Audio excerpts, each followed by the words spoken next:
Certifications are kind of the big deal in the Salesforce ecosystem, right? Imagine you are talking to someone and then he or she says that, oh, I have a 20 certs. Yeah, that's impressive, but we also should keep few problems that we have with certifications in our Salesforce ecosystem. And the reason number one is that a certification in a certain field doesn't mean that this person can actually do the work in this field. I've seen so many consultants that have a Platform Developer 1 certification but cannot write a simple trigger.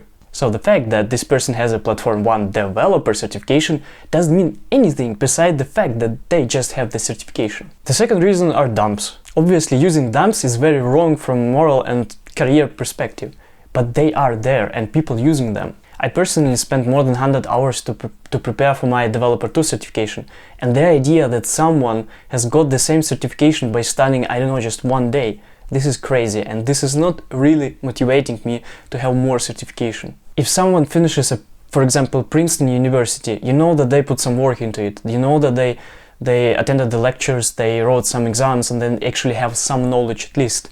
With Salesforce certification, you cannot be that sure. And I don't really get why Salesforce cannot solve this problem. This is a huge problem within the ecosystem, and still Salesforce cannot solve it. I also do understand that this is a difficult problem, but this is one problem that should be addressed and should be solved by Salesforce. Come on, you're bloody Salesforce, you can do things. The third reason is that experience is a king.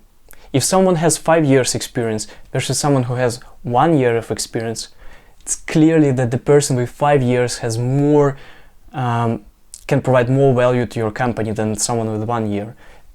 And the amount of certification doesn't matter in this case.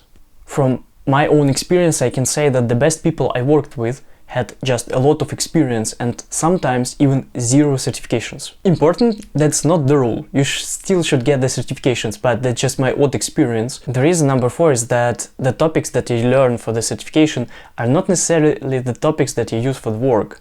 I would say that you will use around 30% of the topics that you learn for the certifications actually on the work.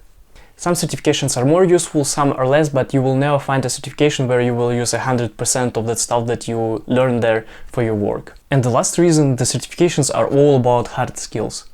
But soft skills, this is actually what really matters on the job. So if you hire someone with 20 certification and then this person sucks at communication, it will be really hard to work with this person. And of course, I still think that certifications are the best way to advance your Salesforce career, but we still need to keep that in mind.